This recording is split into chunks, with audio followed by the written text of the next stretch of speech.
আশ্রমের একনিষ্ঠ সেবিকা গোয়ালিনী মায়ের উপর মহামানবের কৃপা অবিরতভাবেই বর্ষিত হয়েছে। একদিন গোয়ালিনী মা তার প্রাণপ্রিয় গোসাইয়ের কাছে উপস্থিত হলেন এক বিশেষ প্রার্থনা নিয়ে। তার এক অতি নিকট আত্মীয় তার উপর এক গুরুদায়িত্ব অর্পণ করে গেছেন। কলকাতার কালীঘাটে কালী মায়ের কাছে তিনি মানত করেছিলেন, তা ফলে যাওয়াতে মানত রক্ষা করার জন্য অর্থ এবং নানা দ্রব্যাদি তারই কাছে রেখে গেছেন।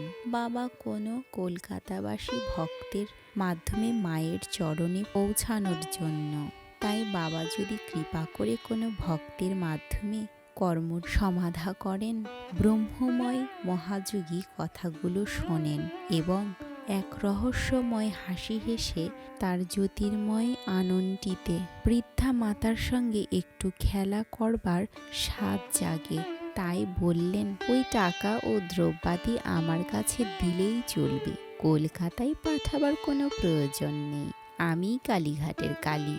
এ সত্য বৃদ্ধা গোয়ালিনী মা তার সন্তান সম এই মহাপুরুষের পদতল থেকে বহুবার উপলব্ধি করেছিলেন।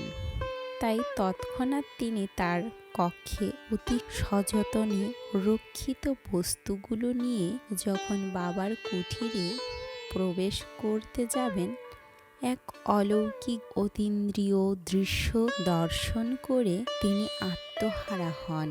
বাবার কুটিরটি এক দিব্য জ্যোতিতে উদ্ভাসিত হয়ে আছে, আর তার মধ্যে বাবার আসনে জ্যোতির্ময়ী কালীঘাটের কালী মা বিরাজ করছেন।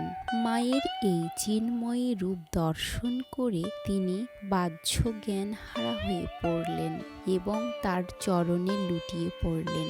যখন বাহ্য জ্ঞান ফিরে পান, দেখেন আসনে বসে আছেন তার প্রাণের ঠাকুর গোসাই বাবা।